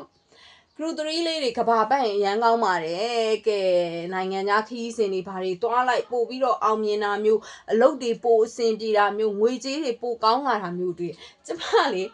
မကပဲအခြေရေးကိုဦးစားမပေးလို့လားမသိဘူးเนาะ group 3ခုလုံးကိုဖတ်တဲ့ဟာလေ3ခုလုံးကငွေကြေးတွေအလုပ်ကိုင်းတွေအဆင်ပြေတာတွေတွေ့ပြီးတော့လေအခြေရေးပိုင်းမှာဆိုရင်ပေါ့เนาะဒီလိုမျိုး928မြစ်တာတွေကပိုများတယ်ပေါ့เนาะစောနာgroup တစ်ခုတော့ပါတယ်ထင်တယ်1500 energy နဲ့ကိုယ်လိုချင်တဲ့သူရှိတာမျိုးပေါ့နော်အဲ့တော့လေဒီမှာဆိုရင်လည်းအဲ့လိုမျိုးပဲချစ်သူရီးစားဆိုတာအတွက်မိတ်ဆွေကောင်းပေါ့မိတ်ကောင်းဆွေကောင်းပတ်ဝန်းကျင်ကောင်းအပေါင်းအသင်းကောင်းတွေကိုတွေ့ပြီးတော့အဲ့လိုချစ်သူရီးစားတွေကိုမတွေ့ဘူးကို upgrade ဖြစ်လာမယ်ကိုရဲ့ sublet တွေပိုမြင့်လာပြီးတော့ငွေတွေပိုရှာနိုင်တာမျိုးအလုပ်တွေပိုအဆင်ပြေတာမျိုးလေးကိုတွေ့တယ်ပေါ့နော်ကိုကပြီးတော့ဒီအချစ်ရေးနဲ့ပတ်သက်တာမျိုးတို့ဘာလို့ဆိုရင်လေကိုကလေအတွေးခေါ်တွေပြောင်းလိုက်တာဟိုအတွေးခေါ်တွေပြောင်းပြီးတော့ကို့အနေနဲ့ဘာမှမကြိုးစားတာကွာပြောရမယ်ဆိုဒီအချစ်ရေးကိုပြောရမယ်စောနာကပြောလိုက်တယ်အချစ်ရေးမှာမတွေ့ဘူးလို့ပြောတယ်ဆိုတာဘာလဲဆိုတော့မကြိုးစားတာဒီခရု3လေးတွေကစောနာပြောတယ်ကြိုးစားရင်ကြိုးစားတဲ့လောက်ရတယ်100%ကြိုးစားရင်100%ရတယ်ဆိုတဲ့အတိုင်းဒီခရု3လေးတွေကလည်းအချစ်ရေးကိုစိတ်ကိုမဝင်စားတော့ပဲပြောရမယ်ဆိုကို့ဘွားတွေကိုဝင်လာတယ်ကွာအဲ့ဝင်လာတဲ့သူကလည်းကို့မှာစံနှုန်းတွေရှိတယ်ငွေကြေးလေးရှာနိုင်ရမယ်ကို့ပေါ်လဲဘလို့ကောင်းရမယ်ဘလို့ဆိုတာရှိတယ်ကိုကဝင်လာရင်လက်ခံမယ်မဝင်လာဘူးမလားကိုကလိုက်မရှာဘူးအဲ့လိုမျိုးကိုဟာကိုအေးဆေးပဲနေမယ်ပေါ့နော်ကိုကအဲ့လိုမျိုးမကြိုးစားဘူးမကြိုးစားပဲနဲ့ကို့အနေနဲ့အတွေးခေါ်တယ်ထားလိုက်အထီးကပတ်စံကြောင်ပြောရမယ်ဆိုလေကျမဗီဒီယိုကြည့်တဲ့သူတွေကကျမနဲ့တော်တော်တူတယ်တဲ့ဘာလို့ပတ်စံနဲ့အလုပ်ကိုပဲပို့ပြီးတော့မတ်တဲ့သူမျိုးပေါ့နော်အဲ့တော့ကြောင့်အချစ်ကိုကတော့မလို့ချင်တာမဟုတ်ဘူးရလို့ရှိရင်ယူမယ်ကိုတတ်မှတ်ထားတဲ့တကယ်ပေါ့နော်စံချိန်စံနှုန်းနဲ့ပြည်ရင်လက်ခံမယ်ဒီလိုမျိုးမပြေဝတဲ့သူတွေဆိုရင်တော့ကိုယ့်အနေနဲ့အချိန်ပေးပြီးတော့မလုပ်ဘူးပေါ့နော်ဒီ group 3လေးတွေကတော့ခရီးသွားမှာကိုတွေ့ပါတယ်ခရီးတော်မှာတော်တော်ဝေးလေးသွားမှာမျိုးတွေ့တယ်ပေါ့နော်ခရီးသွားရင်ကောင်းတယ်နော်နိုင်ငံခြားခရီးစဉ်တွေတောင်သွားလိုက်ရင်ခရီးသွားလိုက်ရင် energy ချိန်သွားတာမျိုးပို့ပြီးတော့ငွေကြေးတွေဘာတွေပါပွင့်သွားတာမျိုးလေးကိုတွေ့တယ်သိလားနော်ပြီးရင်တော့ group 3လေးတွေကလေအရန်ကိုချစ်တတ်တော့ဆောနာပြောတယ်အချစ်ရေးကိုဂယုမဆိုင်ဘူးလို့ဒါပြောတာနော်ကိုဘေးနားမှာကိုပတ်ဝန်းကျင်မှာရှိတဲ့သူတွေဆိုရင်တန်မိုးထားတယ်ပြီးရင်ကိုရဲ့အလုပ်ကိုချစ်တယ်ကိုမိသားစုကိုချစ်တယ်ကိုတငယ်ချင်းအပေါင်းအသင်းကိုချစ်တယ်ကိုပတ်ဝန်းကျင်မှာပြောမယ်ဆိုရင်ကွာကိုပေါ်မှာကောင်းတဲ့သူတွေအကုန်လုံးကိုကချစ်တယ်ဒီအချစ်ရေးမှာပဲကိုဘက်ကနေတွားပြီးတော့ဘယ်သူတော့ငါကြိုက်တယ်အဲ့လိုစကားတွေတွားပြောအဲ့လိုအချိန်နေပေးအဲ့ဒီလူအတွက်ဆိုပြီးတော့အဲ့လိုမျိုးသာမလုပ်တာနော်ကိုဘဝရဲဟိုဒါဝင်လာပြီးကိုဘောကောင်းတဲ့သူဆိုကိုအပြည့်အဝကိုချစ်တာ100%တော့အပြည့်အဝချစ်ပြီးတော့တကယ်ကိုမေတ္တာစစ်မှန်တဲ့မေတ္တာတရားနဲ့ပေါ့နော်ဆက်ဆံတဲ့သူလေးတွေအဲ့ဒီတော့ကြောင့်ဒါကလေသူ့ဟိုကလေအပေါင်းအသင်းမိတ်ဆွေတွေကလည်းကောင်းနေလဲတွေ့မှလည်းမပြောနဲ့ပေါ့ဘာလို့ဆိုgroup 3ရအပြည့်အဝကောင်းတာကိုအပြည့်အဝကောင်းတဲ့အတွက်ကိုပေါ်ကိုလည်းအဲ့လူတွေကကောင်းတာပေါ့ပြီးတော့လေကိုကလေအဲ့လိုတက်ကြောလန်းဆန်းနဲ့လေနေတဲ့အခါမှာကိုရဲ့ပတ်ဝန်းကျင်ကလေကိုဆက်စုတာမျိုးလေးရှိလိမ့်မယ်တဲ့ဟဲ့သူကဘာတွေများလုပ်နေတာလဲမသိဘူးပြီးတော့လေအရင်တော့ဆိုဒီမှာအခုလက်ရှိ energy မှာငွေကြေးဆိုရင်လည်းမချနိုင်ဘူးအဲ့လိုမျိုးကနေမှဒီ2026ထဲမှာအပြည့်အဝငွေကြေး energy တွေကောင်းလာတာမျိုးပေါ့နော်မိသားစုကိုအပြည့်အဝစောင့်ရှောက်နိုင်တာမျိုးတွေ့တဲ့အခါကျတော့လေကိုယ့်ရဲ့ပတ်ဝန်းကျင်ကကိုယ်မုန်းတာတော့မဟုတ်ဘူးတဲ့ဟဲ့ तू ကဘာတွေလုပ်နေလို့တော့ဟဲ့ तू ကဘလို့ဖြစ်ပြီးတော့ဒီလောက်တောင်မှအဆင်ပြေနေတာလဲဆိုကိုယ်ကိုလိုက်ဆက်စုတာမျိုးကိုယ်အပြင်သွားရင်လိုက်ကြည့်တာမျိုးပေါ့ဘာလုပ်လဲဆိုတာသိကျင်ကြတာကွာသိရမလား ဘာဖြစ်လို့လဲဆိုတော့ဒီ group 3လေးတွေကကိုယ့်ရဲ့စ조사အားထုတ်မှုသာပါပြီဆိုရင်အပြည့်အဝအောင်မြင်မဲ့သူလေးတွေဖြစ်တဲ့အတွက်ကြောင့်ပေါ့နော်ကိုယ့်အနေနဲ့ကလေတကယ်ဟိုမှဟို universe ကနေပြီးတော့အခွင့်အရေးတစ်ခုကိုချပေးလိုက်တယ်လို့မျိုးကိုယ့်ရဲ့အဆောင်ရှောက်တွေကပြောရဆိုကွာကိုမှာတောင်မန်တစ်ခုကိုလာပြီးတော့တက်ပေးလိုက်တယ်လို့မျိုးကိုကအမြင့်ဆုံးကိုပြန်တန်းနိုင်သွားတာအဲ့ဒီအတွက်လေပတ်ဝန်းကျင်မှာရှိတဲ့သူတွေကတော့အံ့ဩရဟေး तू ကဘာတွေတောင်လုပ်နေလို့တော့သိတယ်မလားဒီကျမတို့ဒီမြန်မာနိုင်ငံမှာအဲ့လိုအရန်ဖလိမ့်တာလေပတ်စံရှိတဲ့သူတွေဆိုဟဲ့ဘာလဲ तू ကမဟုတ်တာလုပ်လို့လားမိန်းကလေးတွေဆိုရင်လည်းပတ်စံရပြီဆိုဟဲ့ तू ကစပွန်ဆာရှာတာလားအဲ့လိုမျိုးသိမလားယောက်ျားလေးတွေဆိုရင်လည်းဟိုတထေးတွေဆိုရင်လည်းဟာလက်နှက်ရောင်းတာလားမှောင်ကိုကူးတာလားအဲ့လိုမျိုးလေးတွေအရန်မြင်တာအဲ့လိုမျိုး group 3တွေကပြောမှဆိုအစင်ပြေလုံးလို့အဲ့လိုတော့အထင်ခံရမယ့်ဟာမျိုးအဲ့လိုတော့အထင်ခံရမှာဘာဖြစ်လို့လဲဆိုတော့ကိုယ့်ရဲ့ကံတရားကြီးอ่ะဗောနော်ဒီ group 3လေးတွေကိုဖတ်တဲ့အချိန်မှာအရန်ဟောနော်အားတွေတောင်အရန်တက်လာကိုယ့်ရဲ့ကြောကုန်းမှာကွာလုံးဝတောင်မန်တစုံရလိုက်တလို့မျိုးကိုကလေအောင်မြင်မှုတွေရပြီးတော့လေ group 3လေးတွေအရန်ကိုချစ်တက်ပြီးတော့လေပို့ဘေးနားမှာရှိတဲ့သူတွေကိုကိုကမေတ္တာတရားအပြည့်အဝပေးပြီးတော့အရန်ကိုစေတနာကောင်းတယ်ကွယ်မိသားစုကိုအပြည့်အဝတန်မိုးထားတဲ့အခါမှာအဲ့ဒီအတွက်ကြောင့်လေကိုကကောင်းချိုးတွေရတယ်တဲ့ကဲအခြေရေးမပါဘူးဆိုပြီးတော့ group 3လေးတွေ